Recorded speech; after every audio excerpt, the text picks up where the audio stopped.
that his career and his integrity and his, has been challenged.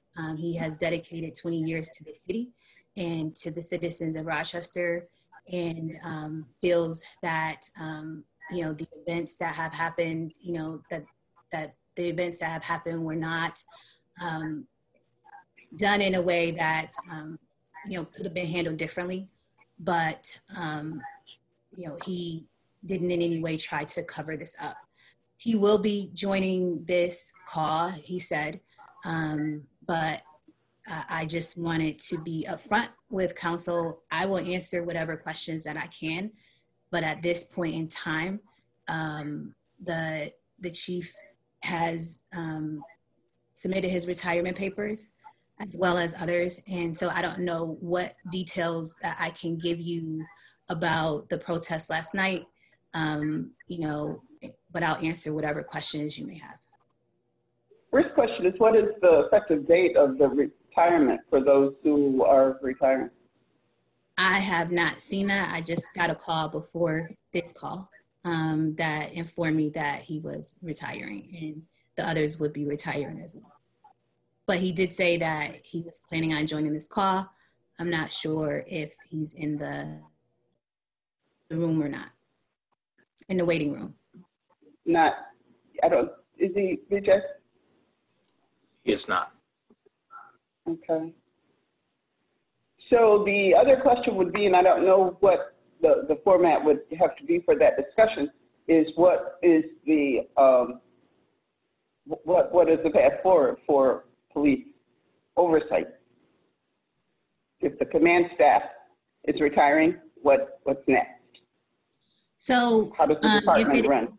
If that retirement is effective immediately, then we will have to find an interim chief, and whoever that interim chief would be would step up to actually lead the department during this time. I do know that it's going to be difficult to do that.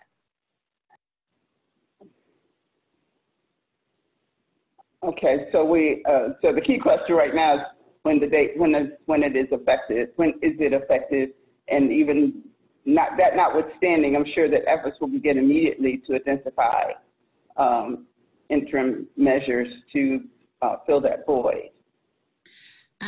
Yes, and again, I just that's why I was late to the call. I was just being informed.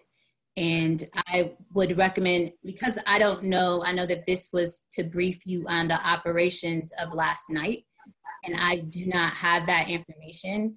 I would request that council either delay this hearing until tomorrow while we try to deal with this situation that we're facing right now. Okay, fair enough. And also, with the questions that we had sent over previously, were there responses provided for that, or were you going to have that today? I had sent that over to the police department and was waiting for them to answer. I have not seen a response yet. And so I will have to look at that. Okay. All right. All right. Thank you. So we will adjourn this meeting until tomorrow, and hopefully we will have more details about the state of the department and the path forward at that time. President Scott, can I just ask one question before we adjourn? Yes.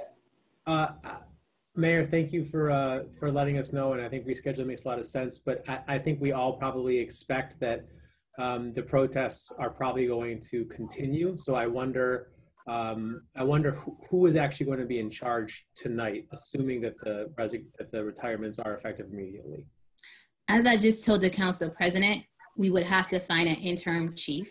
And at this point in time, because I just got the call before this hearing, I don't know. So I'm asking that this hearing be adjourned so that we can find an interim chief to lead this department through this time.